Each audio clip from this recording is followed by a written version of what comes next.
clear of the closing doors, please. All right, here we go. Welcome to Subway Sports Talk. My name is Peter Kennedy, and I am your host. Thank you so much, as always, for tuning into SST on Apple Podcasts app, Spotify, and on YouTube. Joining us today, which we had to do. It was like, it had to be done. We have a local Thunder fan on this podcast. Of course, Cody O'Connor's in the building. Cody O'Connor, what's up, my brother? Pete, all I could think before we did this was the old meme of Paul Rudd looking across the table. Look at us. I mean, who would have thought? Not me, but here we are, Pete. Final four, us guys.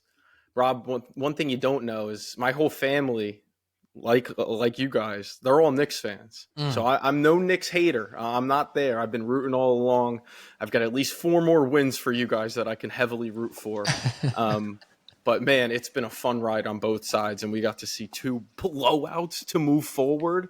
I mean, no sweats. That was just awesome, man. I'm still hyped up. And, like, listen, Thunder, we expected this. Not saying, like, it would be a walk in the park for them to be in the conference finals, but it was a strong expectation. They were favored to be in this position. But when you say look at us, you truly mean us, right? Because the Knicks were not expected to be in this situation. And also, that Rob that you were referring to, let me bring him in. We also have a newcomer to Subway Sports Talk, kind of, because he's technically been on Subway Sports Talk already through our Twitter spaces from last week's Knicks run, which were very, very fun. He is Rob Russo. You may have seen his Fire Chalamet Dune Knicks edit on TikTok, Instagram, or Twitter because it was blowing up. Rob Russo, welcome to the show, brother. Thank you very much. Excited to be here. Excited to be a New York Knicks fan in the year 2025. It's something that I have never experienced in my 20 years on planet Earth. So I'm really, it feels good. It feels good right now. Yeah. When they say 25 years since the conference finals or the last conference finals appearance, you're like, that's older than me. Yes. That's not right. So No. here we are. And look at us is right. It's the perfect way to say it, Cody, because the Thunder play the Timberwolves. We'll get to them in a little bit. But, of course, we have to hammer home this Knicks conversation. And we'll start off talking about Knicks Celtics. And, of course, we'll have to preview the Knicks and Pacers, which I'll throw a little teaser out there. This is going to be a very difficult series, if you ask me. It's going to be another battle, just like the last 2 series were, even if the Knicks ended up beating the Celtics much quicker than we expected, and with a blowout in the final game, which the Knicks just don't do. Let's say that, too. The Knicks don't usually win by 30 where you don't stress out. That's not how they roll, and they rolled that way on Friday. It was phenomenal, and the Thunder did as well. All right, so let's talk about this first series here. This last series with the Boston Celtics and the New York Knicks. 6 games. We know Tatum went out. Can we just say this here? The Knicks' chances to win that series with or without Tatum still felt extremely strong. Are we in agreement there? Any major words need to be said about that, Cody? No, it just sucks that it happened. Obviously, for the first reason that it happens to a guy, Jason Tatum, a face of the league, all that, like we all know. But it also sucks because it does taint the win a little bit. It feels like, at least from the outside people talking about it, like how, they weren't fully healthy. Porzingis could barely breathe, and then you add Tatum on top. But the Knicks were well on their way to being up 3-1. And I'm sorry, as good as Jason Tatum is, he's going to save them from a 40-point Game 6 loss. You can miss me with that. The Knicks were winning this series regardless. Yeah, I agree with you. I mean, by the time he went out and by the way the Knicks were playing in that Game 4, if the Knicks ended up going up 3-1, which regardless of if Tatum got injured in that moment or not, that was more than likely going to be the case. With the way that they were putting the pieces together in that full and complete Game 4 performance, I don't think that the Celtics would have won 3 straight. It wasn't their shooting numbers coming back from games 1 and 2. It wasn't something like that. No, they played a full and complete game against the Knicks in Game 4, and the Knicks beat them fair and square. So I think that to say that the Knicks had that series basically wrapped up, maybe they would have pushed them with Tatum to a Game 7. That's definitely a possibility, but I think the Knicks would have advanced to the conference finals regardless. But yeah, I get it. It's just unfortunate about Tatum. And, of course, we had the luxury of saying that with confidence, knowing that the Knicks are in the conference finals and the Celtics are not. But I think it was just a fair thing to bring up quickly because, obviously, we're Knicks fans here. Well, Cody's a Thunder fan, but a pro-Knick guy, whatever. We'll leave it at that. It's important to note because it was a weird series in the sense that these games weren't very straightforward. None of them, right? They all had ups and downs. The Knicks had 14-point deficits in all of their wins except for the last one. They were constantly fighting with themselves and fighting with the opponent to play their best basketball. But throughout this series, we saw so many positives from so many different people that I do believe there's enough there to feel the utmost confidence with what this team accomplished against the Boston Celtics, who even without Jason Tatum are a very good team, right? And they came out in game 5 as expected with a lot of juice, a lot of pride, a lot of effort, and a good game plan. They blew their load. They didn't have it in the game 6, and we saw that, loud and clear. But now we move on. But before we talk about the Pacers individually and that matchup, I do want to ask quickly, is there anything that we learned from this Boston Celtics series about an individual on this team, about the coach of this team, or about the overall balance of this roster? Because I feel like there are a couple things that stood out as major positives or maybe some shortcomings. And I'm curious if anything stood out to you guys. Rob, I'll go to you first if you have anything that stands out. Well, first I want to say I think that the biggest positive, I know towards the beginning of the series, and it was a consistent issue throughout the series, was Mitchell Robinson's free throw shooting and their ability to constantly attack him at the free throw line and just make the next day a lot worse and use that to their advantage. Now, in the game they did lose in game 5, he was perfect from the stripe. So, that was pretty nice, even though they did end up getting blown out in that one. I wanted that to be the difference maker and why they would come out with the win in game 5. Unfortunately, that wasn't the case. But just on Mitchell Robinson as a whole, that man was magnificent in the closeout game and in game 4. The stuff that he does, the way that he's able to move as a big man, people kind of make it out to be like he's just his free throw shooting. When you think of a center that shoots horrible free throws, you think of a loafy guy who is just there because he's tall and doesn't really have the athleticism. But that's not the case with Mitchell Robinson. He just is bad at shooting free throws, but he's a really good basketball player in his own right. He was guarding up. His closeouts were good, and he was a solid piece on this team. And it goes to show that this team was incomplete without him on the court, and with him, they're at their maximum strength and they could get to their maximum potential. I love Mitchell Robinson, as I think all Knicks fans do. I think he really made his mark on this series, especially in the games where the Knicks were able to come out on top. Go ahead, Cody. It's like something we kind of said all year. Like we're waiting and waiting and waiting on the Knicks to finally get healthy. And it's why I kind of kept like a sliver of hope for them throughout the season that they could still have at least a puncher's chance against some of those top contenders. And then even I would admit even my own confidence wavered to a point where it's like, I don't know if we are going to see it, was kind of how it was getting to. That's how it started to feel like when Brunson went down, as other guys started coming back, it was like, are we ever going to see this? And then we finally did. And we saw what I think a lot of us felt going in, at least the ones that held on to that hope. Like, yeah, Mitch Robinson obviously makes a huge difference. Not only does it give them another guy off the bench, which they so desperately need, is just sometimes minutes to be eaten up, but he's giving you real good minutes. And then you got at least one of, it seemed like, OG or Mikal game by game. At minimum, you were kind of getting one of, and if not 2 out of 3, if you're talking about Cat as well, that you were getting, you kind of know what you're getting from Brunson. And essentially you know what you're getting with Josh Hart, at least to a certain extent, outside of the random 20-point explosion. But Mikal, OG, Cat kind of swing this team into championship contender. Obviously, that's what they are. We're talking Final Four team. And they showed up in ways throughout this series that I think should instill that confidence. Like, yeah, we have maybe not the most depth or the most roster flexibility, but the Knicks have star flexibility that even like a Thunder fan, like I don't even know that the Thunder have that many scoring options as far as when it looks all right for the Knicks. The Knicks have that. It's what I saw early on when they played OKC and had, again, I've referred to this quarter like a lot, but one of the best quarters I saw them play was the second quarter against OKC, where it felt like going against them, you had a lot of shit to try to stop, and man, it felt really hard to stop it. And that's what I think is starting to come to fruition. They're hitting their stride at the perfect time, and now here we go. We talked about it before, the kind of weird timing of Brunson going down at the end of the regular season and Mitchell Robinson coming back. The Knicks played good in ways when Brunson went down. Like their defense got a lot better, large in part to Mitchell Robinson, but also because there was more Deuce McBride minutes. There was more, Josh Hart and Mikal Bridges minutes and less Brunson minutes. He's not a great defender. It is what it is.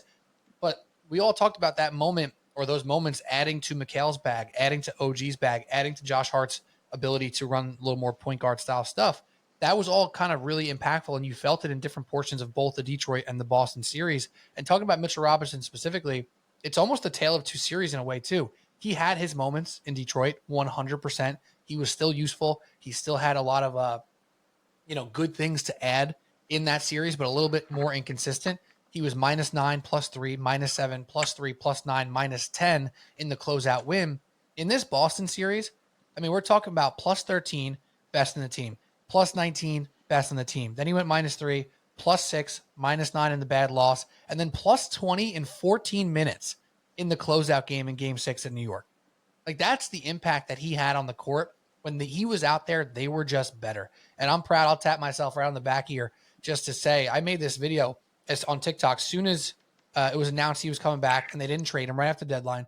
I was like, I am happy that this man is a New York Knick, because his skill set, though specific, is incredibly impactful in the playoffs. And Cody, as a Thunder fan, you felt it last year not having someone like that. In fact, your team went out and got the other Knicks person who was kind of like that.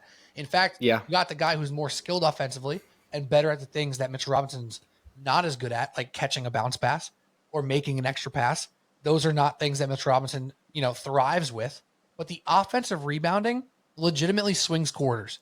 The rebounding on defense, the contesting of shot, it swings minutes, it swings quarters, it swings games. And him kind of getting this love at this point, it warms my heart, because we also forget last year that he was one of the 4 people for the Knicks who was hurt for that Pacers series. And that matters. And that's going to matter a lot moving forward now into this next series. Mikal Bridges, really quickly before we talk about the Pacers. Where are we at now, Rob, with the Mikal Bridges saga? Because this was a roller coaster ride for Knicks fans. Yes. I'm not saying you, not saying me or Cody, but in general, the Knicks fan at large, love the trade, hate the trade, love the player, hate the player, up and down 9 different times. In the playoffs alone, oh, he's back, he's awesome, fuck them picks. And then all of a sudden, he can't score, he can't shoot again, he sucks. And now he's awesome again. So, Rob, where are we at? Is it to bed? I mean, what else is new with New York sports narratives? So if we're not in a roller coaster about loving and hating someone in consecutive days, I think it doesn't sound like New York sports talk, right? But Mikal Bridges, I mean, this is a guy that, he's been up and down, right? And but to get to those ups, you got to go through those downs. But then you get to those ups, and then he steals you 2 games against Boston, and that's absolutely massive, right? You look at a guy that you trade for 5 first-round picks to get, and you got to say, okay, this is a guy that I expect to go out there on the court. I mean, let's back up a little bit. You trade 5 first-round picks. I think part of that is because the Nets like to stretch the Knicks for everything they were worth, because I know they wanted Mikal because they wanted to put those 4 Nova guys together, and then they would end up packaging Dante a little bit later. That's besides the point. But the goal was to get Mikal Bridges to put on the opposite side of OG Anunoby and to specifically take down the Boston Celtics by locking up Brown and Tatum at the same time. To say he didn't do that would be a lie. He did do that. And so he came in and he did exactly what he was supposed to do. And the Knicks won the series. So I would say I'm here for it. Mikal Bridges, and it's a guy that, we've talked about a little bit in some of the spaces. It's a guy that you need to find. He needs to find his rhythm. He needs to find that shot. But once he finds it, he's on. He's money. And he was impacting fourth quarters down the stretch of games. I mean, you look at him in the fourth quarter of Game 4. I mean, he was on fire from the mid-range. And that's what you need from a guy like that, to step up, be a scorer when he has to be a scorer, not just a defender. He was doing that. He swung the series. He individually was a massive piece in swinging this series for the Knicks. So I'm on the Mikal train because I think he could do the exact same thing against the Pacers team that's kind of similarly styled and structured to Boston. I feel almost vindicated by Rob's words, because I've been banging the Mikal drum as far as the X factor for what this team can be come playoff time all season. And it's really not even the picks, but obviously, that's going to be a part of it, especially in New York. But he was such a good fit. And he's really one of those guys that's like a great fit for almost everyone because he doesn't dominate the basketball. He can put it on the floor and score. He's got the silky smooth mid-range. He's a good three-point shooter, obviously an excellent defender. He was brought in to do exactly those things you said, Rob. And now that he's done them, the whole narrative should be flipped on him. And I know we're going to get to this later, but it kind of makes me think as Mets fans, like maybe we should think about this and remember it as we're trying to bash Juan Soto right now. Because you didn't trade for Juan Soto for what he's doing in May. I'm sorry, sign him for what he's doing in May. It's about October. For Mikal Bridges, you just said it, Rob. It's about what he could do for you in the playoffs. It completely changes the perspective on the guy. And he just went out and won you the series that I think you were kind of waiting on all regular season. And he performed how he was supposed to. Yeah, and two things off that. The first thing I thought of when watching him play in the playoffs was like, oh, yeah, this guy was a key piece on a finals team not that long ago, right? He went to no man's land in Brooklyn and was asked to be like a 25 a game guy, which is not really who he is. And then he got to New York and it's like, he doesn't know how to be a 15 to 20 guy anymore. Like, does he not know how to do that every night? And it was this whole weird thing of watching him play and looking uncomfortable. But I think the Knicks have learned, and most importantly, like the guys on the Knicks, like the players, Jalen Brunson, Josh Hart, OG, all these guys, Cat, they know he needs to be fed a little bit. And that's important to the rhythm. And that's the second part of what I want to bring up here. He is now becoming a true part of this offense. Whereas throughout the regular season, he was more, I don't know if the words make sense here. He was just a piece on the side of it. And now he's truly a part of it. And that is the difference in his consistency that I think we've seen, where he's like, all right, Jalen Brunson's in the game sometimes saying, all right, Mikal, you run this pick and roll. You get to your spot. You're not just going to run around and catch and shoot because he's a decent catch and shooter. That's not his ultimate strong point. His ultimate strong point is attacking and getting the ball in his hand, attacking closeouts, getting quick pick and rolls, and all these things that we are seeing now with consistency. And that goes again back to that moment when Jalen Brunson was hurt, where he had to. There was no choice. He had to do it or else the Knicks were going to fail. So this whole thing coming together now, starting to make sense. And again, we remember this dude was a absolute key component to a team that could have won the NBA Finals just 4 years ago? That's crazy. I'm old. Yeah, it's longer than you think, right? It's when the Bucks won 21, Yeah. right? It's 2021. 2021. Yeah. and he still hasn't missed a game. So shout out to Mikal. Sure, Crazy it's stuff. true. He's played an extra game a couple of times. He did. He played an extra game when he got traded to Brooklyn, which is insane. Yeah. So he's over the minimum or the maximum, generally speaking. Yeah. All right, let's talk about this series, though, against the Pacers, because all these players we're talking about are going to continue coming up. Let me run through some odds here. The New York Knicks and the Indiana Pacers. Actually, real quick, Cody, I'm sure you probably looked at this already. Do you know I the don't odds? know. Oh, I okay. don't. Let's play my favorite game then, huh? Let's guess the line here, unless Rob's already looking it up. I see him typing over there. Do you guys know the odds? I'm just looking at DraftKings for the record of the Knicks-Pacers series. That's not what I was looking up. I don't know. think I do, Pete, but like sometimes I scroll past these things and I like subconsciously, I see them, but I don't remember exactly. But I don't think I know the line. I think the Knicks are favored heavily, are they not? Give me a number. Is it in the 500s? Oh my gosh, no, definitely not. No, okay. Yeah. Maybe in game one. I think it's like Knicks minus 130 to win the series.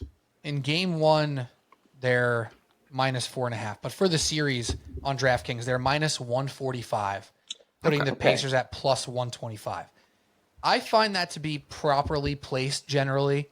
I think my heart of hearts and my gut of guts, if that's a phrase, would want this to be basically even, because I really believe these teams are pretty even.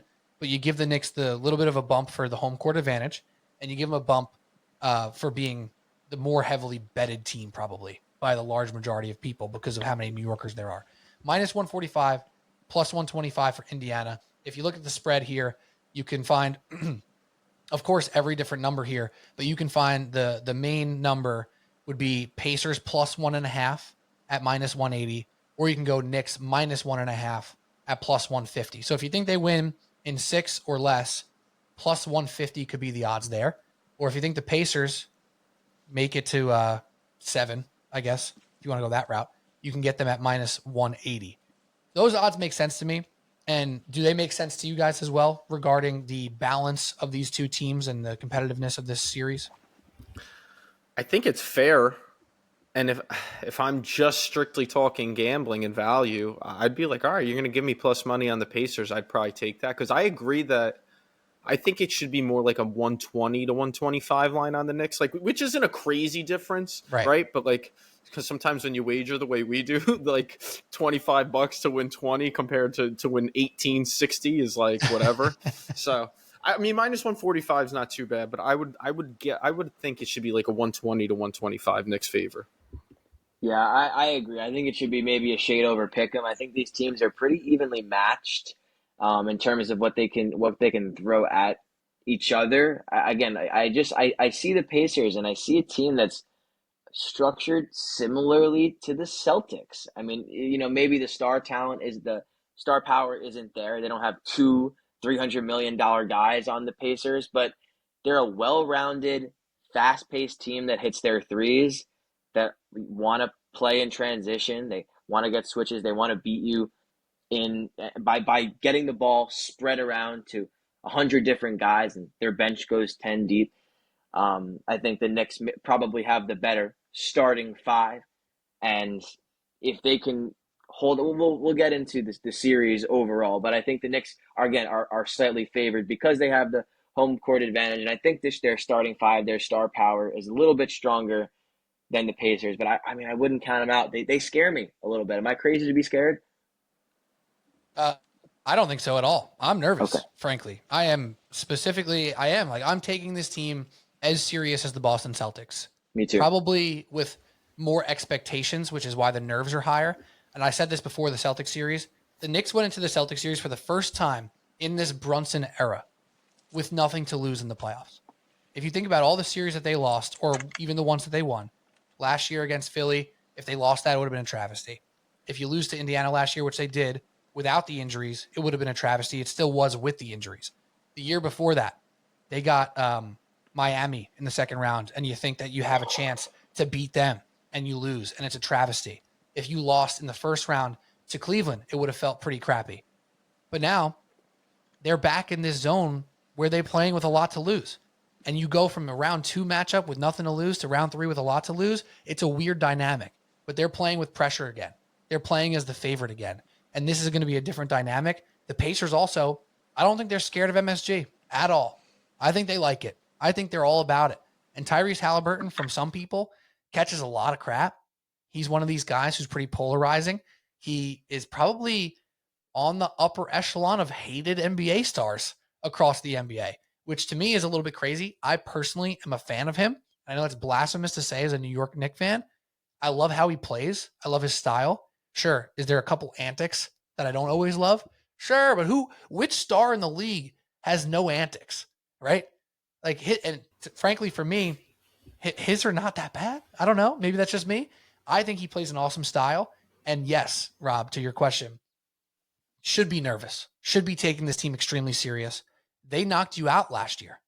How could you not? And yeah, guess what? All those injuries last year, would the Knicks have won without them? Probably. Doesn't matter. The Pacers are better too.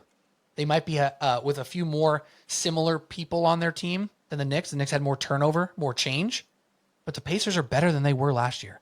And they're damn good. Damn good. I agree. And that's something that I keep seeing online in some of the discourse that's going around about the Pacers is that, the Knicks, they were missing a bunch of guys. A bunch of guys got injured towards the end of last series, and that's why they lost. And I think that is true. But despite the Pacers having more consistency in their lineup, having pretty much the same starting five going into this one, they're just as good. They're better than they were last year in like almost every statistical category. Their offense has just improved. It's gotten more efficient. They're better on defense. Everything about this team, despite the same personnel being on the floor, is better than last year. And so they need to be treated almost like an entirely different team, right? You need to treat them like a higher level of a threat, especially when you see what they did to the number 1 seed in the East.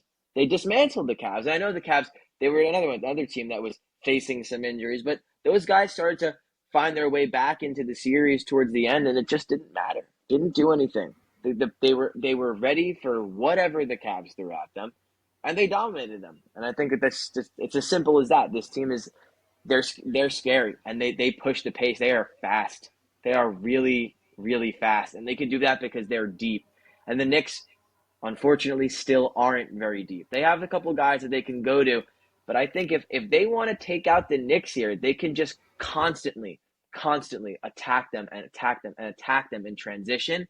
And over the course of a series, you can probably kill them with it.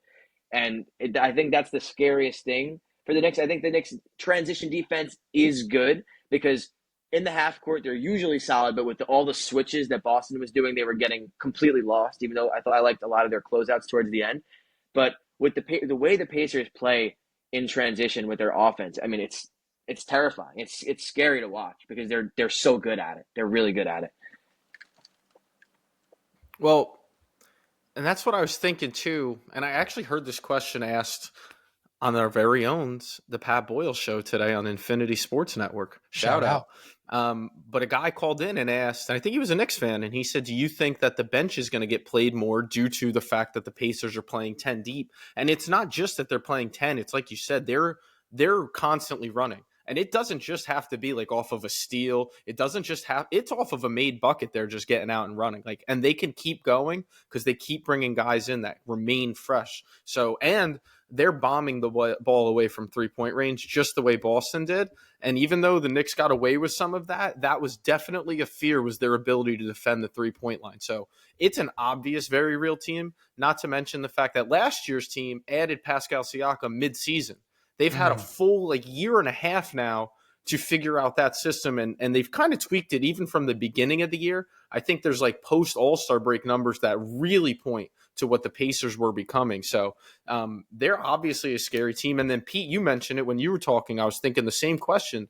Does the fear come from the fact that now you're playing with a lot to lose? Because if you could draw up the path after Boston and you got to go against anyone but Cleveland, I think going into the playoffs, if you got to say, hey, we'd go Detroit, Boston, Indiana, you're sure as heck taking that. And obviously the odds have shown it. So I think there's some fear because of the fact that it's awesome to be here. That'll never change what you guys got to accomplish and see. Getting past the second round is an accomplishment. Don't let loser fans who don't get to see it and have outside noise tell you it doesn't mean anything if they don't win it all. That's BS. But the fact of the matter is, just like my team, there's an expectation now that, yeah, we really should make the NBA Finals. And it will be disappointing if we don't make it. Yeah, your team was finals or bust and still is. The Knicks were now officially became a conference finals or bust team. They're here now. But guess what? It changes on a fly because they're kind of a finals or bust team now. That's just the matter of fact with this whole situation and how it broke down. But I think three of us are obviously taking this team very serious. And another thing that I want to add to the style in which they play so fast is defensively. What Boston wasn't willing to do all the time was pressure the ball before half court. They did it occasionally. Pritchard would do it. If Drew Holiday was a little healthier, he might have done it more often. Derek White would do it occasionally, but they weren't really doing it. You can guarantee that Aaron Nesmith, Andrew Nembhard, Ben Shepherd, they're going to be up in Brunson's grill. And to me, one of the keys to the Knicks' success offensively always is getting Brunson comfortable in the half court, because it pisses me off when we have to watch Brunson break down multiple defenders just to get past half court. It's like, can we give this guy a little bit of help here to get the ball into the half court? And now we know Mikal can bring it up. Josh Hart can bring it up. Miles McBride can bring it up when he's on the court. And I don't want to see Brunson dribbling 90 feet. I don't want to see it. It pisses me off, frankly, because it shouldn't be done. This guy can't be using this much energy just to get the ball up to the top of the key. Yeah, I agree with you, and I think that's a great point. And they have to look to some of those other guys that aren't Brunson, because I don't know if that's necessarily one of Brunson's strong suits, is pushing the ball up court and then getting it into the half court and then holding on to it. And then honestly, once you get to that point, the offense goes a little bit stagnant, and where Jalen Brunson kind of gets stuck in isolation situations. Nobody's helping besides Josh Hart jumping up to set a screen, and it just gets really repetitive. And predictable, and other teams can predict it. So I think Josh Hart is going to be a massive contributor here in the next series, because in terms of guys in transition that push the pace, Josh Hart might be the most effective in doing so. And when you look at the starting five, you look at, okay, Jalen Brunson, Karl Anthony Towns, OG Anunoby, Mikal Bridges, Josh Hart. Josh Hart's the fifth option.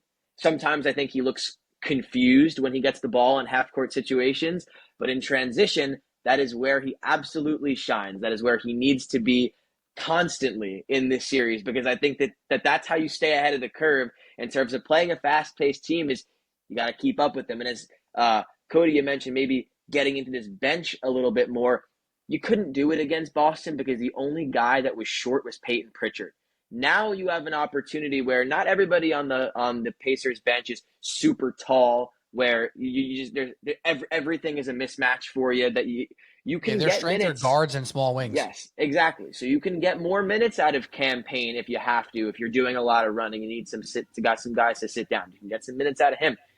Maybe even get some minutes out of Landry. You can get some more minutes out of Deuce McBride, who is just on the rise right now. I mean, he's playing phenomenal. I think we didn't even touch upon him in terms of impact players last series. Look at him in that closeout game. I mean, he was going crazy on defense there. That chase down block was tough for sure. But yeah, I think that Josh Hart is my pick to really be an impact player because of what he can do in getting the ball up the court fast and keep the Knicks offense flowing, because then, you're chasing Josh Hart down, and then all of a sudden you turn around and Cat is hitting a three in your face, and that's you're in a good spot. And one thing, Cody, before you jump in, to add on that Josh Hart point, is he going to have Halliburton on him?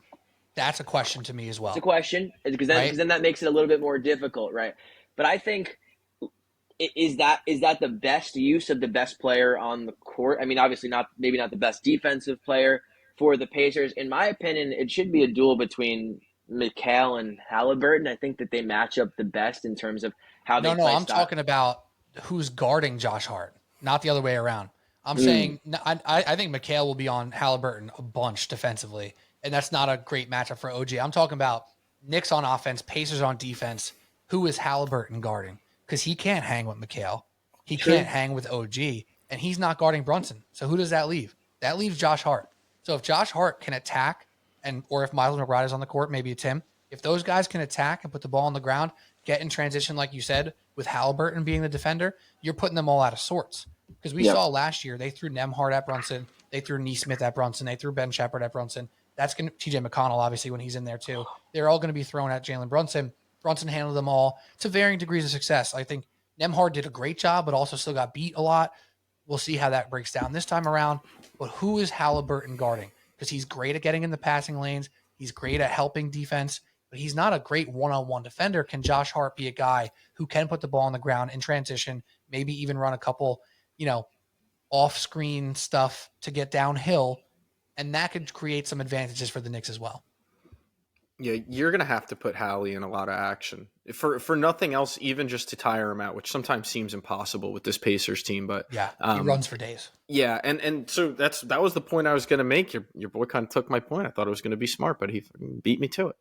But I think that the Knicks can potentially be running some small ball lineups out there, or even I hope Mitch is up to it with his conditioning. I think he will be, but you mentioned how well he moves. He moves much better than Cat. And if you're talking transition defense and having to get back, like, you much more rather have Mitch chasing somebody down than Cat. So I wonder if there's some small lineups with Mitch available, as long as they're not getting crushed on offense and able to still get buckets. Like, I wonder if there are more Deuce McBride minutes and more Mitch Robinson minutes, and just keep moving and keep the energy. And we'll see how Tibbs is going to adjust, because this, I think, is going to be a bigger challenge for Tibbs, weirdly, than that Celtics series, because there just wasn't that much to adjust for the Knicks, at least rotationally.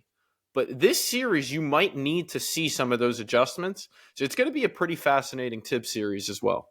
Yeah, I thought there was no place for Precious Achiuwa in the Boston Celtics series. There might be a place for him to at least get a couple minutes here and there. Oh, yeah. And when I saw him on the court against Boston, I was like, no, this isn't good. We don't want to see this right now. I think you want to see him a little bit in this Pacers series. Probably not much, but a little bit, because what will happen with Miles Turner, he's not going to bang you down low and dominate you in the post. he can let it fly. So if you're pulling Cat away from the basket, we know how Cat operates in space sometimes against, quick players. That's looking like easy layups for Halliburton. That's looking like easy kickouts for Halliburton. Mitch might be more suited for that. Precious might be more suited for that. But then again, the rebounding comes into play as well. I'm very curious to see how Cat can adjust to guarding Miles Turner. That's a different beast. Porzingis wasn't able to shoot the ball in the last series. Luke Cornett, who came up as a guy who could kind of only shoot and be tall, he was looking like Dan Bill Russell in that last series, didn't attempt a three. So Cat didn't have to do the guard the three-point line for a center. That's going to change the math on this entire thing as well. So the matchups here, Cody, to your point, are very different. It's funny because Rob's right and you're right. They're similarly set to the Celtics, but that slight difference in style makes them a whole different animal, if that makes any sense at all. How do you think Cat fares in this series, Rob? Do you think this is a positive matchup for him or a tough one? I think it can be a tough one. I think Miles Turner is not an easy guy to work around. Here's the thing with Karl Anthony Towns. We talked about a little bit before about how Mikal Bridges is a guy that you spend all that capital on because you know that come this time of year, he's got to be in there and he's going to be able to steal you a game. Karl Anthony Towns needs to be that guy too, and I feel like he hasn't been yet in these playoffs. I mean, he had one nice game against the Pistons when he knocked down all those threes. That was good, and he had some nice impact here and there in the Celtics series, but he's never really entered takeover mode for me. And I think that there needs to. I think because you watch how Julius Randle's dropping triple doubles and he's putting the ball on the floor and he's getting around, he's looking real sharp, and Dante's looking real sharp out there for Minnesota, and you're thinking, okay, wait a second. Now if Cat is getting, I mean, you watch how he plays in the Celtics series, they're exploiting him on defense, constantly switching, constantly trying to get him to be the primary defender on the ball so that they can attack him and make his life miserable and make the Knicks' life miserable. If that continues to be a trend, and then you watch Minnesota, and let's say Minnesota, I don't want to upset Cody, but let's say they get to the finals, right? And then you say, okay, was this worth it? I don't want to be in that situation at all. I don't want to be. So that's I think the stakes for Karl Anthony Towns in this series is that he needs to be able to go out there, take a game for the Knicks, put his impact there on the floor. I mean, obviously we know Jalen Brunson is the number one option on this team, but there's a reason you went out there and you traded Julius Randle and Dante DiVincenzo. You put your Nova Knicks together and you broke them up in less than a week to go get Karl Anthony Towns, biggest trade of the offseason, and he's got to prove it. I think in terms of how he matches up, I think that there's going to be room for him to knock down some three balls, put the ball on the floor, and just be more aggressive with the ball in his hand. I think the Knicks need to trust him more with the ball in his hands and give him more opportunities to score. Hard to spread the wealth around so many guys, but the Pacers do it pretty well. I think that's where I'm at with Cat. Oh, that was a lot to unpack, man. That's good stuff. I got to start with the fact that I don't love this matchup for Cat defensively. I think offensively, he's going to have more space. He should be a lot of heavy pick and roll with him and Brunson, and he's got to be ready to hit the pick and pop. He's got to be willing to take the threes that he really wasn't willing to take against Boston, at least early on, right? I think he made 2 before Game 6. Yeah, it was weird almost, right? Yeah, it wasn't like he was missing either. It's just there was no volume. He wasn't shooting them. Yeah. He needs to be very willing to do so. But this is where I'll disagree with you. I think, and I'm talking even as a Thunder fan, because I think the reason that Cat is there, it all starts with Isaiah Hartenstein coming over to my team.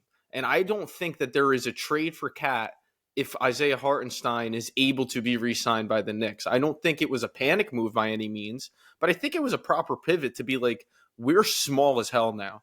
And we have Mitch. We don't know when he's coming back. At that point, you could have argued you don't know if he's coming back. And I think they needed to make a move, and I think the move simply is working out for both teams. So I don't know that Cat needs to, in a sense, even though if he's not good, he'll be probably public enemy number 1 for Knicks fans. I think there is probably more of the feeling of where Rob's at, where he's saying, yeah, he was good, and there were definitely some moments. I mean, he had some real moments. But I still think Rob is in the majority of Knicks fans saying, yeah, but we still need to see it a little bit more.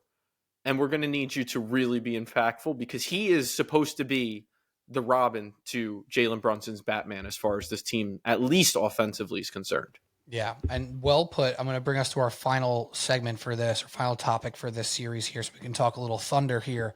But I do definitely agree that I love the matchup offensively, and I don't know how the defense is going to look because are they going to be so fast and so attack heavy that he's going to get in dumb foul trouble more than once? Because he's going to do it once, right? It's guaranteed he's going to do it at least once. Is it going to be 2 times, 3 times? That's how you get in real trouble. But offensively, I love what he can bring to the table because they don't have a real backup center. Thomas Bryant is not someone who you're going to trust for the Indiana Pacers in this series. He played 10 minutes a game.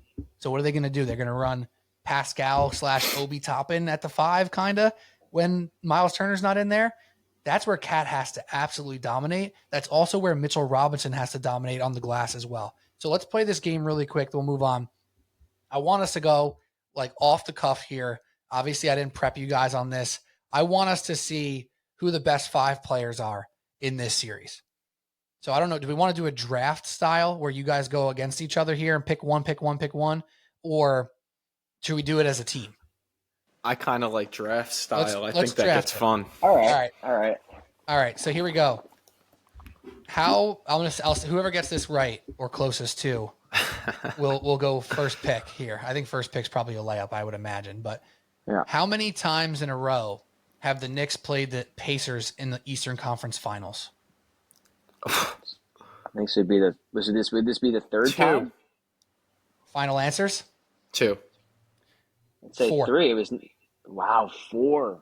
4 conference finals. That makes sense. The last 4 times the Knicks were in the conference finals dating back it was to like 99. 1990 or whatever. Like when 2099, 99 back to back. That's what I was thinking of. And then what was it, 95 before that? 95 and 94. Right.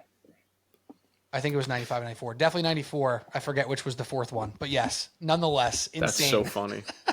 So, Rob, congratulations. You get the first pick. Who was your first pick in the Knicks Pacers best player draft? I don't think I have to do much for this one. I don't think I got to say much for this one. Give me Jalen Brunson. All right, now it gets interesting. Go ahead, Cody.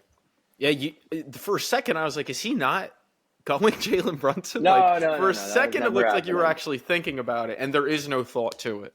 Jalen Brunson is far and about, in my eyes, the best player in this series. The second best player in this series, I gotta give the credit where it's due. I do think it's Tyrese Halliburton, the engine for the Pacers. Like, he is the reason that they are the style that they are, and like, it's not obviously the degree of Steph, but he is like the catalyst for everything they do in a way. And to me, that's more important, more impactful than any of the next Knicks guys. But then it's going to get fun, I think. I would agree that that's chalk so far, but this is where it gets incredibly interesting. So, Rob, you're up. We're going back and forth. No snake in a 2-person draft. All right. See, again, you're right. This is where it starts to get interesting. I'm looking at both teams starting 5s right now. And, I mean, for me, I mean, it's right now I'm between 2 guys. I think I might go with see, my bias. This is where my bias comes in. This is really where I start to think.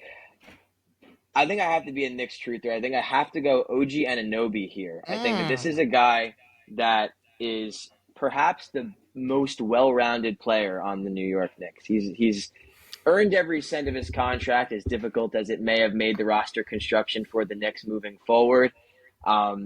He didn't have the most incredible series offensively in some of the games against the Celtics, but pound for pound might be the most impactful guy on the court, can guard basically all 5 positions, can be a second option if he needs to be, if someone else isn't stepping up, but is comfortable scoring at basically any volume he needs to keep the Knicks in it. I need an impact guy like that. I need OG Anunoby on my team. Before I move on, Pete, do you think, and I actually do think they will, but do you think that Knicks fans are all on Rob's side and in agreement that OG is the next most impactful, next best player on the Knicks? I don't.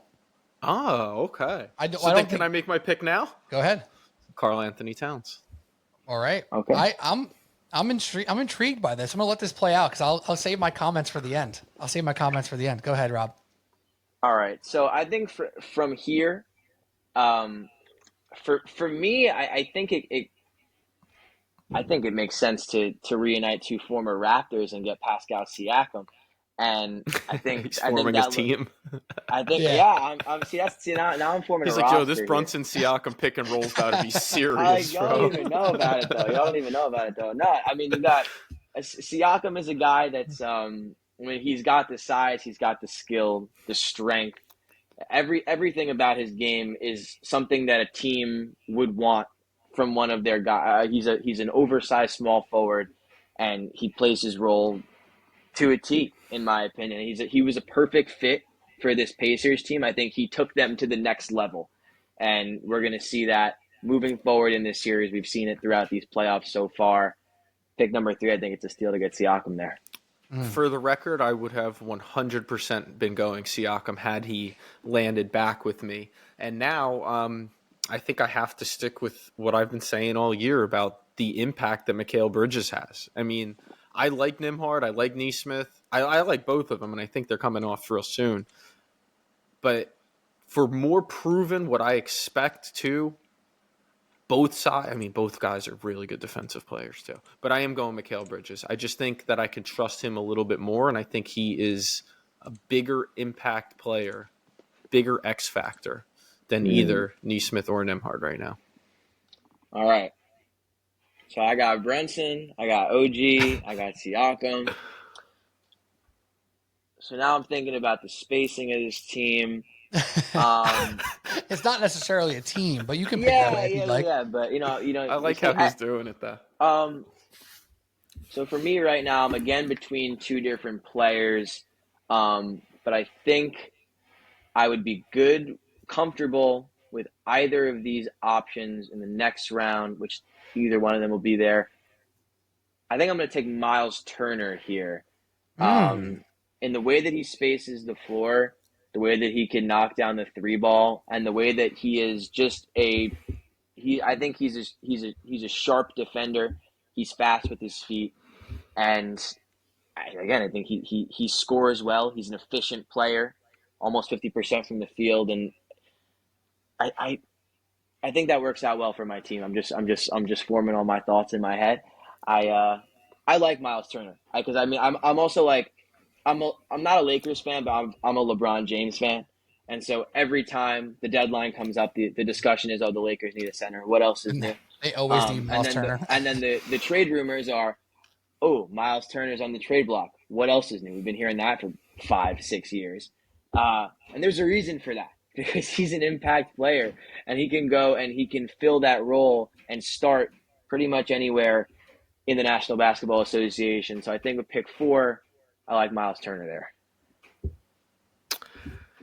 I don't think I did this on purpose, but I borderline feel like I just baited Ben into not taking Nembhard or Nesmith. Ben, and I'm not going to Rob. I'm sorry. I'm thinking of the Pacers. I think I'm going to take Josh Hart. Oh, that's fair. I think I'm going to take Josh Hart because I just know exactly what I'm going to get from this guy. And I know I'm going to get it every single night. And that energy is contagious. And it's the thing I've always loved about rooting for Russell Westbrook, even when he would infuriate me. And not that Josh Hart does it to that degree, but he can have some of those. And that stuff matters in playoffs. And it matters when you're bothering the hell out of teams and they start getting in their head. I'm going to take Josh Hart here, and I don't think I would have said that like a pick or two ago, but I think I almost forgot about him thinking of the Knicks roster, and I'm going with Josh Hart here. I don't even know what my team looks like. We probably have terrible spacing, but see that's where my team is going to thrive right now.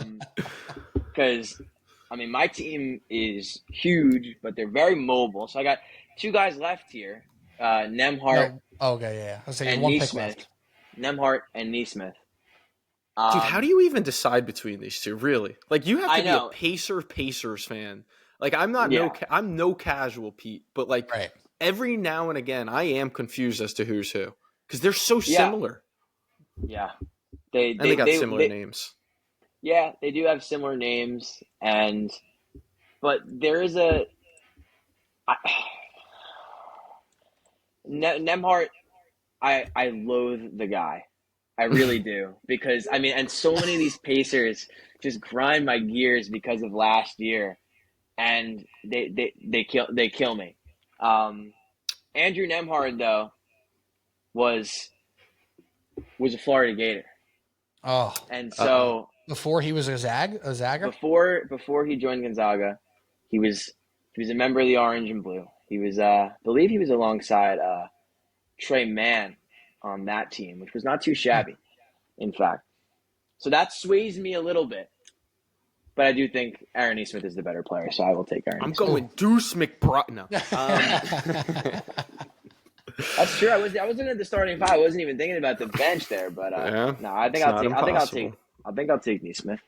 Okay, then I just will take Nemhard, and I think Mathurin probably, who I was thinking of, probably deserves a mention too. But Pete, I need you to weigh in here. Yeah, let me go. So let me cook for a second here. So I also think if you're being honest about playoff impact, Mathurin, who's not playing as many minutes, but does deserve a little bit of a shout. Mitchell Robinson probably also deserves a little bit of a shout the way he was so impactful in the last series. I thought Siakam would go a little higher, if I'm being honest. I thought Siakam was guaranteed top 3. Did he not go? What did he go 5 then? Went 4th. Brunson. So the order was Brunson, Halliburton, OG, Cat, Pascal. So he went 5. That was my Cat thing. I knew that would be, because obviously the one spots were good. So if I took OG and left Cat open, I knew that I would get Siakam paired up with OG, and I mean, you talk about Wingstop. I mean, should have been a snake draft. Pete rigged it, bro. Yeah, but I mean, listen. At the end of the day, the reason why I wanted to do this exercise was to see, who has the best players out of the bunch. And if I'm not mistaken, it went Brunson, Halliburton, and then OG, Cat. I'm doing Knicks versus Pacers here. If you're looking on YouTube or on Spotify, if you're watching along, then you get Siakam, and then it went Mikal. So if this draft is proper, there's 4 Knicks to 2 Pacers in the top 6. Knicks in 6? Knicks in 6. It's always is that what we just came Knicks up with? In 6. It's always been Knicks in 6. But the point is, even if you threw Siakam up to number 3 or number 4 instead of 5, I still think the top 4 of 6, or there's 4 of the top 6 who are New York Knicks. Like, are you really taking Nesmith or Nemhard over Mikal Bridges? I don't think so. Are you taking any of those guys over OG? I don't think so. Are you taking Miles Turner over Mikal Bridges or OG? I don't think so either. So I think, to me, the point of this exercise was to show who we think had more quality players, and I think the Knicks are there. I think that's who the Knicks are, but that's always not the math, because the Celtics had more quality players than the Knicks, and the Knicks outplayed them in the series as well. So it's like, despite how it looked, like how it came out, I think the results were still the right results, like despite who had each player on their team, if that makes sense. Yeah, I mean, I honestly, looking back, I think the only thing, I mean, I was also trying to build a team here, so I went Turner over Hart. I think that was the 2 players that I was in between, just because of basically every point that Cody made there. But yeah, I think that the Knicks starting 5 is better. I think it's simply put, it's better. Especially Nemhart, Nesmith, I think, are better significantly. Or the Knicks are better at shooting guard, at power forward than Nemhart, than Nesmith. So, I mean, if you want to call Brunson and Hallie a little bit of a toss up there, give Miles Turner some credit, but Cat is better than him. But I take Josh Hart any day. I take Mikal Bridges any day. OG and Pascal, I think, are 2 guys that are similar in the same boat. But I'm sticking with my guy. I'm rolling with OG. I get that. I think OG Pascal matchup will be a great one. I think that's going to be a really fun matchup to watch. Yeah, that's going to be great. So let's do our final prediction here, so we can actually talk about something else. We're only 50 minutes into this podcast, which is great. We were supposed to do about 35, and we did 50. That's par for the course sometimes on SST with Cody O'Connor and Rob Russo and Pete Kennedy. Right now, we're making our predictions for this series. Does anyone want to go first? I'll happily go first if no one else wants to. I'll take by it. all means. Go I ahead, got the Code. Knicks in 7, Pete. I think Knicks it goes in the 7. distance, and I think it happens at MSG, and I think it happens dramatically. But I do think it's a battle, a back and forth, some uncomfortableness at times, maybe even down in the series. But I think this Knicks team is battle tested and ready for it, and I think the home court's going to play a factor. I got the Knicks in 7.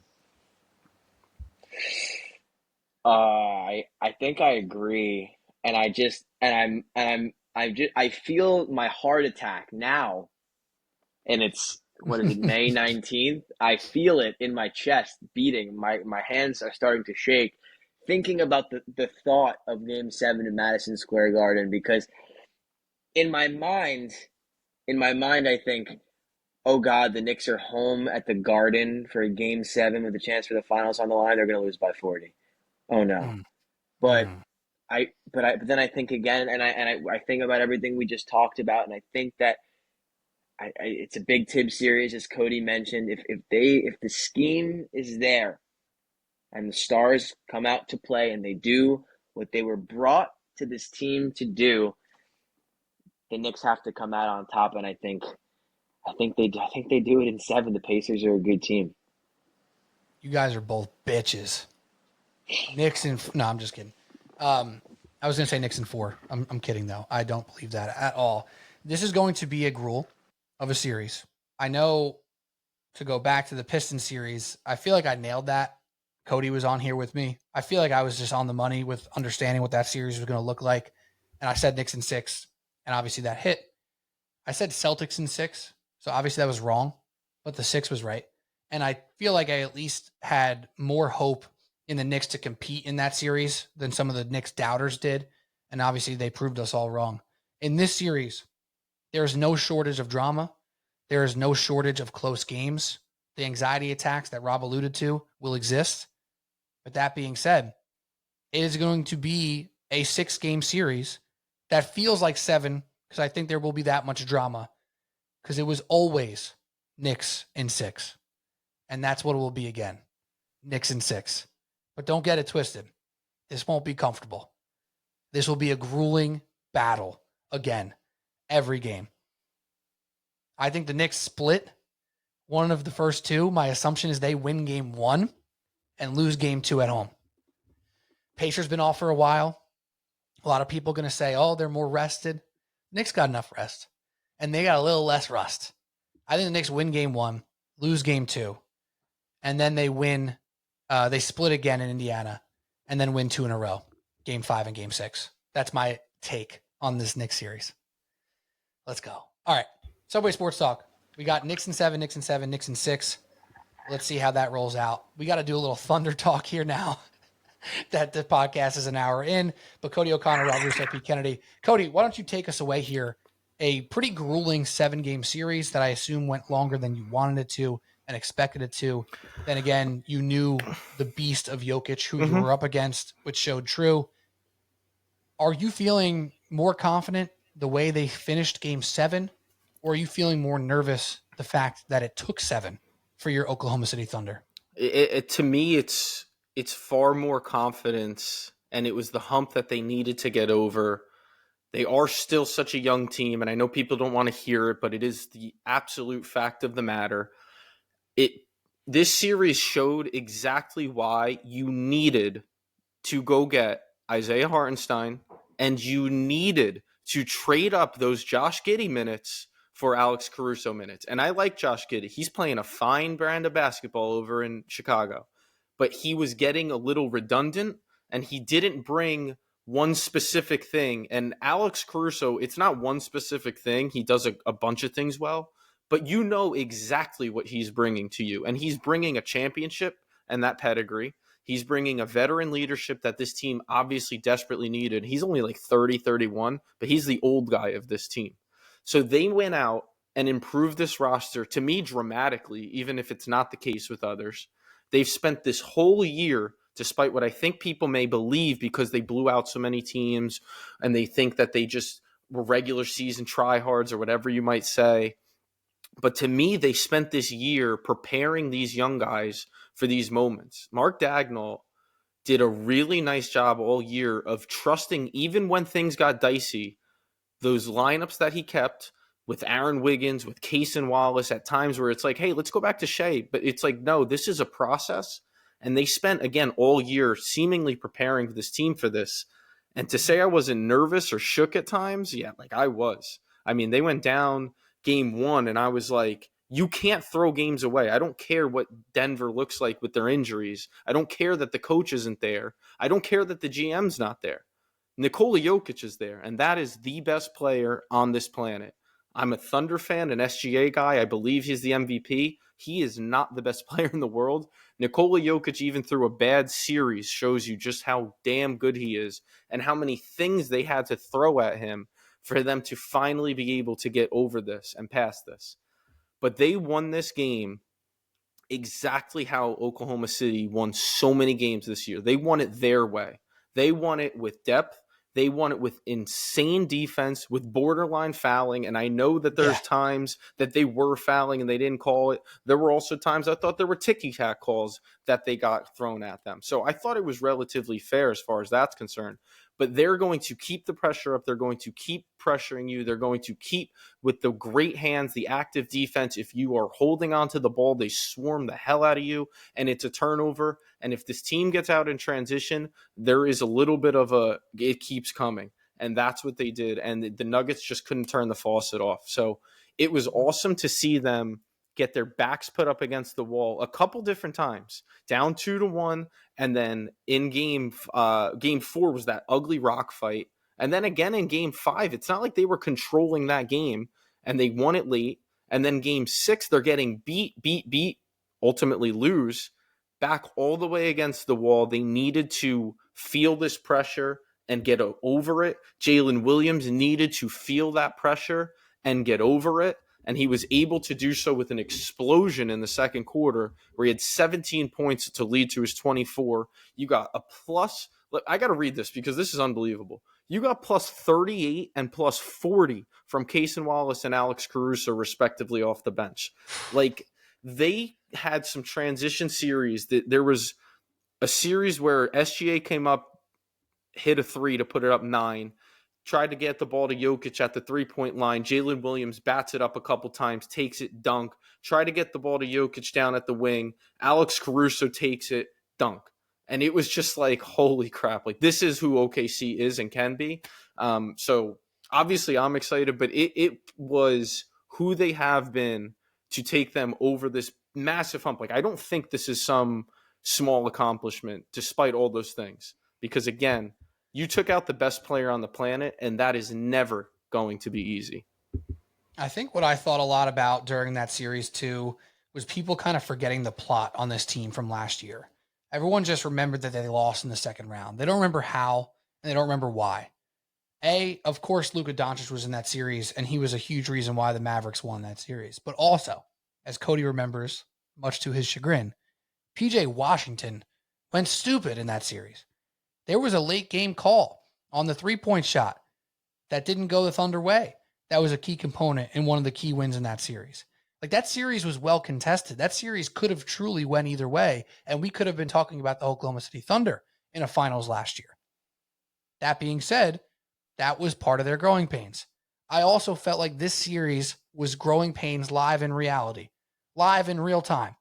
They were going up and down against Denver, against the best player on the planet, like you just mentioned, Cody, and they grew through it. Truly. It wasn't like, oh, they just got lucky and out-talented the old Nuggets. Like, no, they actually worked through what they were doing to beat the Nuggets. And that gives me more confidence in them against the Timberwolves, who, before this series ended for OKC versus Denver, I was really feeling to myself, wow, I love how Minnesota is going to look against Oklahoma City Thunder. But then you watch the Thunder play defense, and you remember, who's dribbling the ball all the time for Minnesota? Mike Conley going to have a big series? I don't know about all that. Anthony Edwards going to play point guard for 36 minutes? I don't know about that.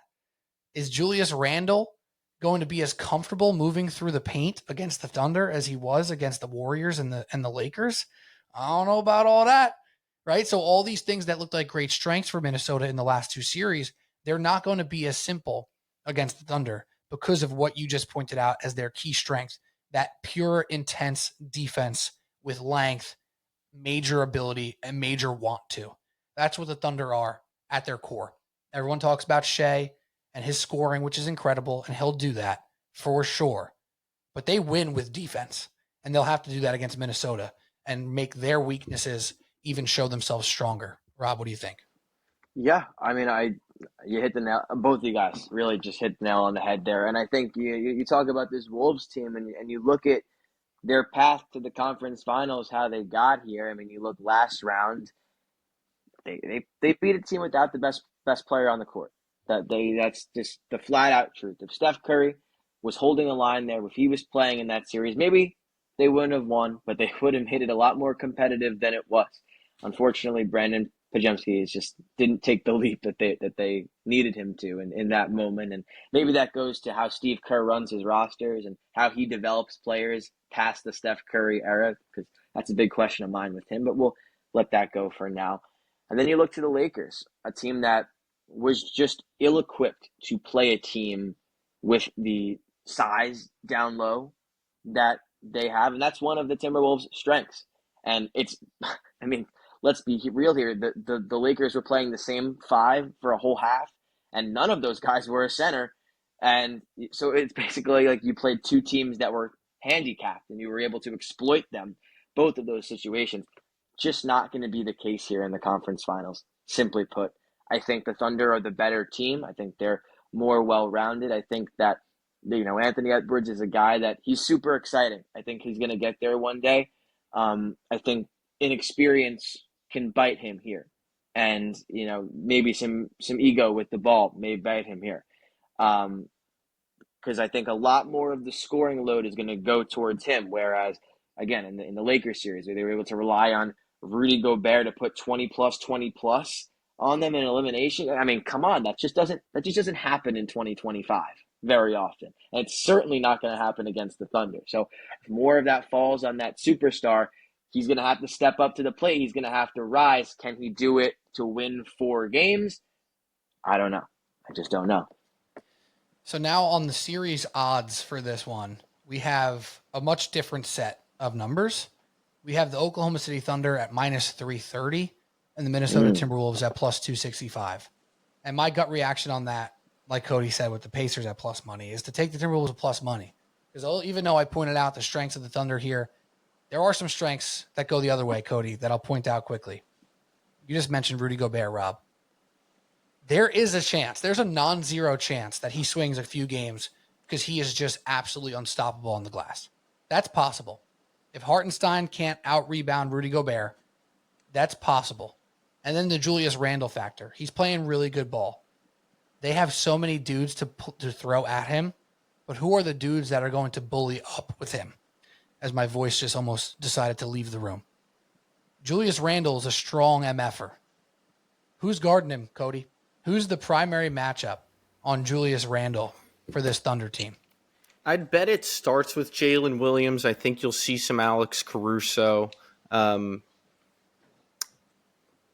Maybe Jalen Williams, the other Jalen Williams, could see some time if you're talking about Julius Randle is just getting to the paint at will. So they have guys to throw at, but you mentioned one thing I'll definitely be mentioning as far as a concern of mine. The rebounding? Absolutely. Yeah. Like absolutely. And we even mentioned Chet, but can Chet and Hartenstein and J-Dub truly just like outboard the Timberwolves? Because Randall's a good rebounder. Ant helps out in that regard. McDaniels does the same. And Gobert, when he's right, can change games with that. He really can. It's my biggest fear of this series because the Wolves have, you mentioned a couple of them. Randall is a really underrated, awesome rebounder. You guys know that very well. Strong guy, goes up and gets it. Rudy Gobert as well. So that's my fear going in, is that they do get beat on the glass because for whatever reason, Pete, I cannot explain it.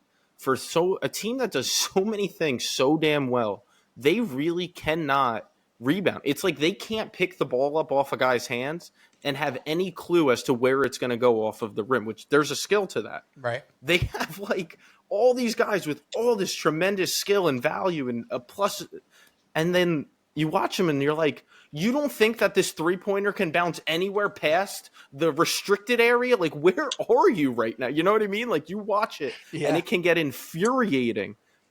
So that is my biggest fears. If they're giving second, third, and fourth chances, that's going to be a problem. But they also just went against Jokic, and there's not really many better rebounders, bigger bodies, guys harder to move out of the paint than he is. So at least I don't have to see that anymore. Yeah, it's a good point. And listen, I want to keep talking more and more about the series, but we are so deep into it right now. So let's all give a final thought on this and make a prediction.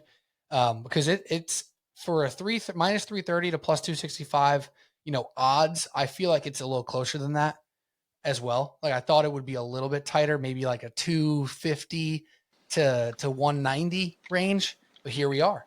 And I think the Thunder are rightfully favored. I just think they're a little too extra favored based on the sports book I'm looking at. So, Rob, why don't you kick us off?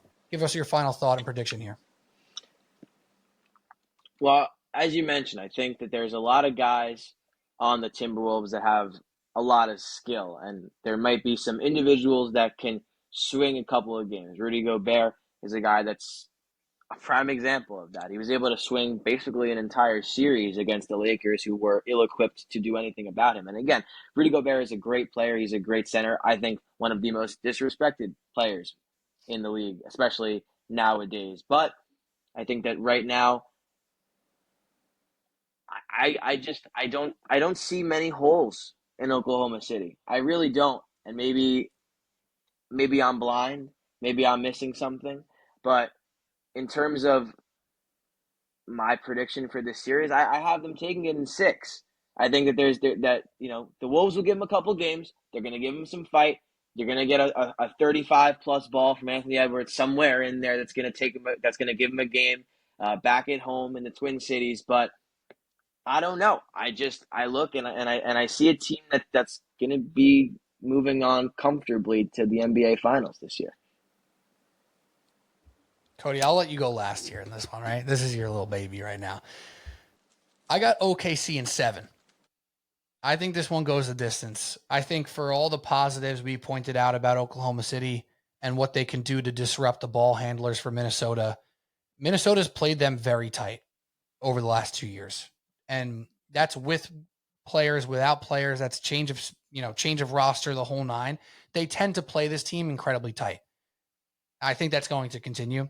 I think the Denver Nuggets showed that even though the Thunder were the better team, they're still gettable in moments. And I think the Timberwolves are playing at their absolute best right now.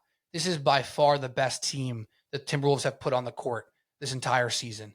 You have Randall playing the best ball. Ant's doing great things. McDaniel's doing great things. And Dante's starting to get right there as well. So I think this goes the distance. I just think the Thunder are too much from too many angles at all times. And they're going to sneak this one out, but it's going to be a long one. So I would take the over on the series number there, but I do think it's Oklahoma City in 7.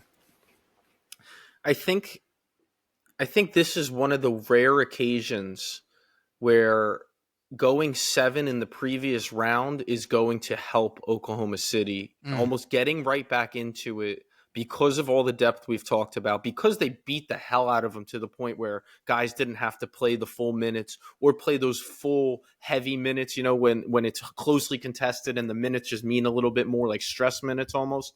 Because of those things combined, the Wolves haven't played in 5 days or so, is it? Feels like 2 weeks. They played last time on Wednesday, the 14th, so it'll be 6 days. And you mentioned how well they're playing. Little rest versus rust conversation. When I do this, usually things go wrong, but I am going to just tell you what my head says, and my head says that the Thunder can win this in 5 games. Woo. It's not in any way overlooking the Wolves. I'm kind of choosing to believe how much that they have learned and how much that series can catapult a team that is the most talented team left in the NBA, arguably the most talented team going into the season. Them and Boston, I think, were neck and neck. And I haven't even somehow mentioned what SGA has been doing these last couple games. He's absolutely risen to the occasion. He has proven so far that he's a playoff riser. And when you're that good and you're also rising, I mean, Game 7, Pete, he had 35 points on like 63% shooting. He had 0 turnovers. I know he only had 3 assists or 4 assists, whatever it was. Trust me, I was watching closely at him 7+. He should have had more like 6, 7, 8 assists. There were just missed shots. He's creating opportunities. He's been, I think, an underrated playmaker and decision maker, and I've mentioned that before on here. And I think the growth and maturity and what they learned from that tough series, I'm choosing that that's going to catapult them into just playing some of their best basketball against Minnesota and being able to handle it in 5 games. Well, the odds are on your side, Cody, because the over-under for this series is 5.5, and the over is only -135. So not even a ton of juice on that, right? Like in that 5.5, which is pretty much what all of them are, give or take. Like the Knicks Pacers one is 5.5 -170. So you can get under 5.5 +115. But then if you really want to get crazy, you can say, just go ahead, Thunder in 5. Oh, you could just do, what am I at? I always do this, the wrong one. Here we go. You do always do this. Thunder in, right? Last time I did the same thing. There's too many tabs on this DraftKings thing. Thunder in 5 +310. Or you can just go under 5.5 +115 and feel pretty good.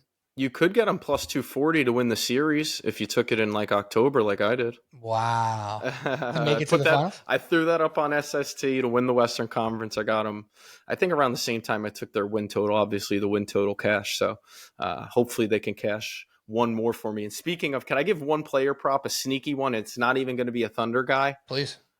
I can see more than one Jaden McDaniels games. Jaden McDaniels hitting threes, whether you want to take threes or points, whichever it might be. You mentioned PJ Washington doing it to them last year. They'll saw the Julian Strother game, for crying out loud. I think that I've seen Jaden McDaniels do it to them. So I would be, if you're putting your same game parlays together, just take a peek. What's his threes at? If you can get like 2+, I think that's a really good same game parlay piece. So I'm going to leave that with you guys. I like that. I like that a lot. All right. Do we have time to do 5 minutes on baseball? We were supposed to do this. The timing got all out of whack. We got too hyped up on talking New York Knicks. Can we do 5 on this little Mets Yankees talk here? I'm here. We can touch it. All right. Let's touch them all. How about that? Baseball vernacular. All right. We just saw the Subway Series at Yankee Stadium. The Yankees take 2 out of 3. Obviously, the huge storyline being Juan Soto returning to the Bronx. A bunch of reports, whether they were great or not, come out about how happy or unhappy Juan Soto is as a New York Met. And to be honest, I just kind of don't want to deal with that storyline, if I'm being for real for a second. But I'm going to go to Rob, who is the only Yankee fan on the call right now.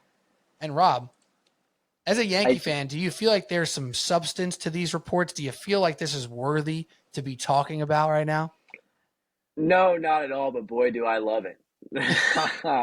I mean, it's so funny. It's funny. It's funny because this guy's life is miserable, which means Mets fans' lives are more miserable. It's really funny. I don't really care that he doesn't do the slide anymore. He doesn't. He's not that good in the outfield, and he had some misplays in the outfield over the couple of days. He had a bad series, right? It happens. None of this stuff is notable whatsoever. I don't think, but I think it's really funny, and I think this article that came out about him hating Queens and him being miserable, and the Mets brass being terrified about him. I mean, it's cracking me up, it makes me feel a little bit better about him leaving, which, obviously every Yankee fan is gonna say, F you, I don't care anymore. It still stings. It still stings. Everybody wishes that he was still in the Bronx playing right field next to Aaron Judge. Nobody does not wish that, as much as they try and say that we're better off without him. That being said, it is nice to see that the Mets are struggling with him a little bit because, now maybe he didn't want to go to the Mets because he wanted to go to the Yankees, but his family sent it for him to go to the Mets. I don't know. All I know is that Max Fried was on the mound. He pitched a really solid game, and Paul Goldschmidt and Cody Bellinger had fantastic series, and all 3 of those guys probably wouldn't be here if we re-signed Juan Soto. So I'll take what I can get, and I'll take the series win. That was so fair and well said. And like from what I keep seeing and reading and hearing and all that, it's not as big of the Yankee fan way to actually admit the truth behind it, which is exactly what you said, that everybody would want this guy on their team. And it's foolish to act now in retrospect like you don't, when your team put up $760 million to try to bring him back. But what we have to remember, Pete, as Mets fans, is where these reports are coming from, who are the people making these noises, and what do they want this outcome to be? And you just said it as well. Like, of course, if you're a Yankees fan, that is like a best case scenario. You want us Mets fans to squirm and worry. Now, there are Mets fans out there very worried, very much squirming. I'm not one of them. Knowing Pete for the time I've known him, I could not believe that he would be one of them. Because the fact of the matter is, I said it earlier, you didn't pay this guy for what he's going to do in April and May. And actually, Pete, on this podcast, I said, and I think you said something similar, how funny is it going to be when he's hitting 250 in May and the whole world freaks out about him? Do I like seeing him ground out in the 8th inning in a 2-2 game in the Bronx and not hustle it? That was the first time all year I was actually like, yo, what the hell, dude? Like, run it out. That pissed me off. First time I was actually pissed off at the guy or actually felt like, yo, like, what's good? But am I worried about one of the best hitters I've seen over a long period of time? Don't forget that we watched him in Washington, and that's when we thought, holy crap, we want this guy. So it wasn't just what he did last year. It really didn't make much of a difference. We wanted the guy since he became available in Washington. And no, I'm not worried 2 months into a 15-year contract. I'll worry if he's grounding into double plays in October or if they're not in the race. Then I'll really worry. But the team that's at the top of the division and towards the top of baseball right now, no, I'm not worried about Juan Soto. Wow. I feel like I don't have to add anything to that. Great job by both of you guys. That was awesome. Yeah, that's it. It's very simple. And you know what? What we should call New York baseball this summer, it's the bait Olympics. That's what it is. Who's going to take the bait today? That's all it's come down to for Mets and Yankees fans. You'll see your Mets account say something about how they're in first place, which they're actually tied for first place with the Phillies right now. And then Yankee fans will be like, yeah, well, Aaron Judge is better than Soto. It's like, okay. We're like, we're just saying things that are true. Like, sure. And then the Yankee fan will say something about, Juan Soto not being a good right fielder. And Mets fans will be like, he was actually a Gold Glove candidate. It's like, all right, well, we know that's also ridiculous. It's just both fan bases are so in their feels. They're so sensitive, and it's fun. Rob said it perfectly. It is fun. It's also incredibly infuriating. Watching some of the talks online from both fan bases, including my own fan base, Mets fans have been freaking out about this dude every day for this entire freaking season. And I'm like almost sick of it already. Like, can we relax? The Mets are playing good ball. Oh, well, they're actually only a game over 500 over the last 9 games. Okay. They're still tied for first in the division. Their pitching staff's been phenomenal. Their hitting hasn't even come around fully yet, and they're still a top offense in baseball. It's all good, baby. I'm ready to watch Juan Soto hit all year long. He's going to come around. He's going to be just fine. We're already seeing the numbers get up to reality for what he should be in a regular season for him. And this whole thing about him not having fun, let's take a step back here for a second, guys. He's not having fun as much because he's hitting 250. I have to imagine if this dude starts hitting 290 again and gets up to 35 home runs like he normally does, he'll have a little more fun. Ain't that the truth for every player in the league? Like, is Vientos having a ton of fun before he turned it around? Didn't seem like it. We weren't breaking down John Boy videos if Vientos was, celebrating every hit of his teammate. It's all good, man. We're doing too much. It's the bait Olympics with both teams. Both fan bases are absolutely in the wrong for half of their reactions and arguments so far this season. Can I ask you guys, did you think it would actually, like, you knew it would be bad, but did you think it would really be this annoying on both sides? Yes, absolutely. I mean, like, it's. I didn't think it would be to this level. Like, it's so annoying. It's so annoying, but right now it's good because he's bad on the Mets, so it's fine for me until he starts doing really, really good, and then it's not fun anymore, and then I probably won't be smiling like this as much. But I don't know. I just think it's all very silly. I think calling it the bait Olympics is great. Um, and then you see on Twitter, and it's just like, I mean, every I think it's just every time, every round of the Subway Series, when whatever team loses, it's just, oh, congrats to the Yankees, congrats to the Mets on winning your World Series. Like, Right. come on, come Yeah. on. The Yankee fans are happy to beat the Mets. The Mets fans are happy to beat the Yankees. That's just how it goes. That's just how it goes. And I don't really like. I don't know.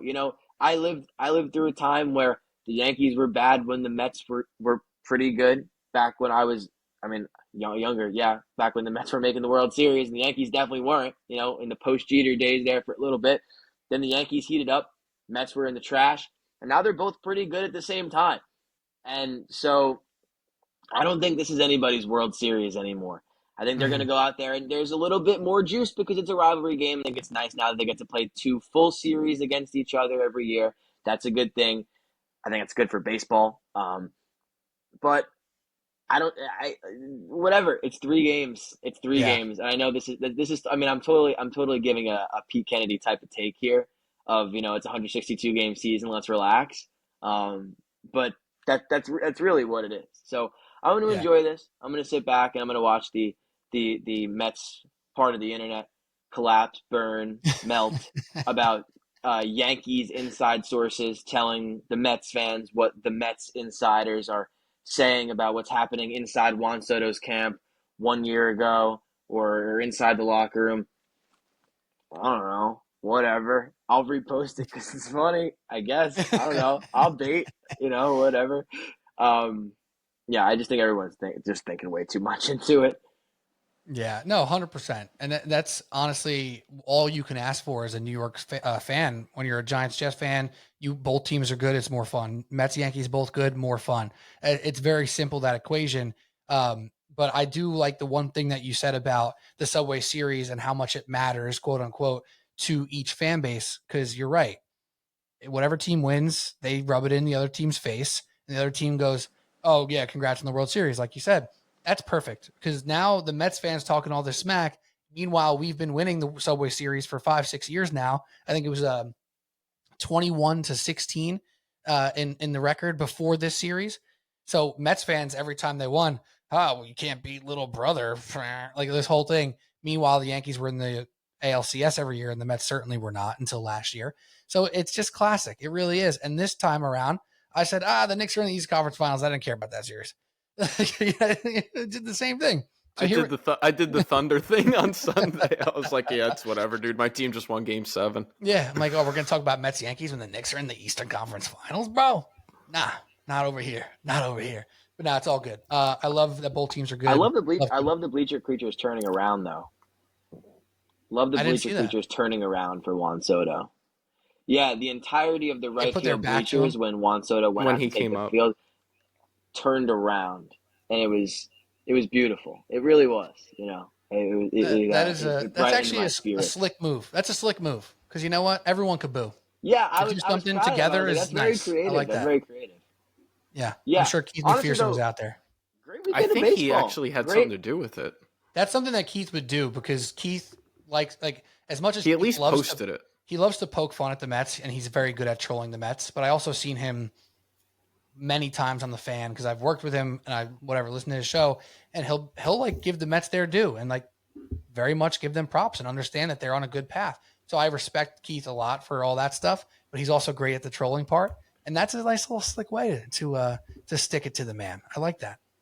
Yeah, but I mean, what a series just overall. I mean, a Yeah. great It was a weekend. good series, It man. was a great series. I mean, listen, like the score yesterday was a little bit inflated because of Mhm. the grand slam at the Yeah. end.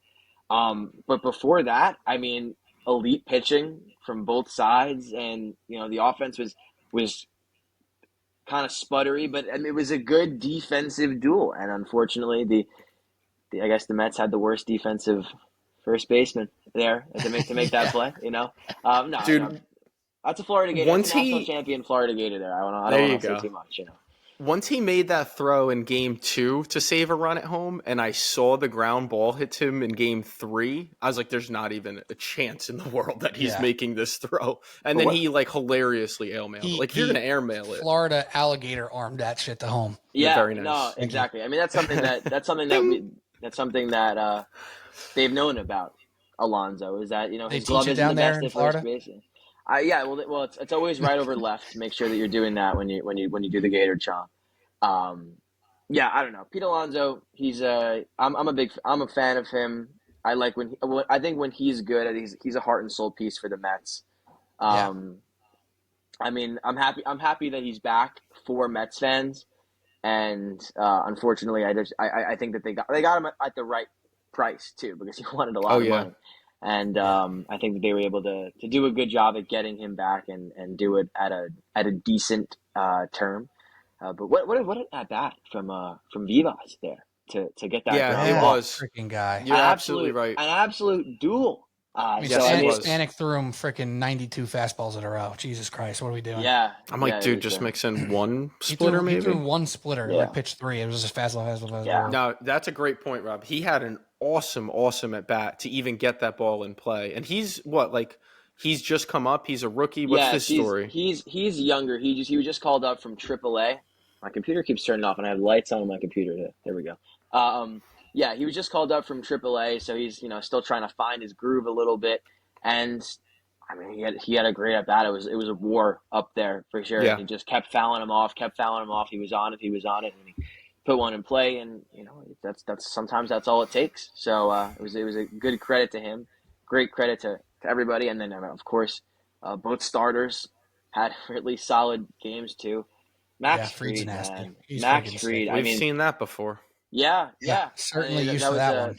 The big talking point before the game is that we've seen enough of Fried, and we're gonna get on top of him because we know what he throws. Not what I was saying. I was like, he's gonna fucking pump us. Nah, I mean, a guy like Fried, I mean, he's going to continue to. I think he's going to continue to do very well, and I think he's going to, stay solid even with the age getting up there, just because he's rocking with the off speed. He's just rocking with the skill aspect of his game, and his thing's always health. Like he is going to translate as long as he's healthy. You're right about that. Exactly.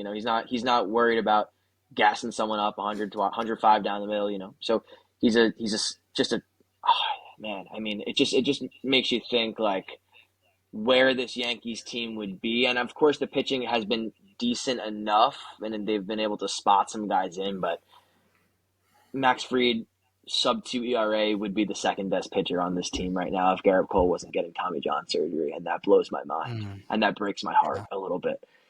So that's tough.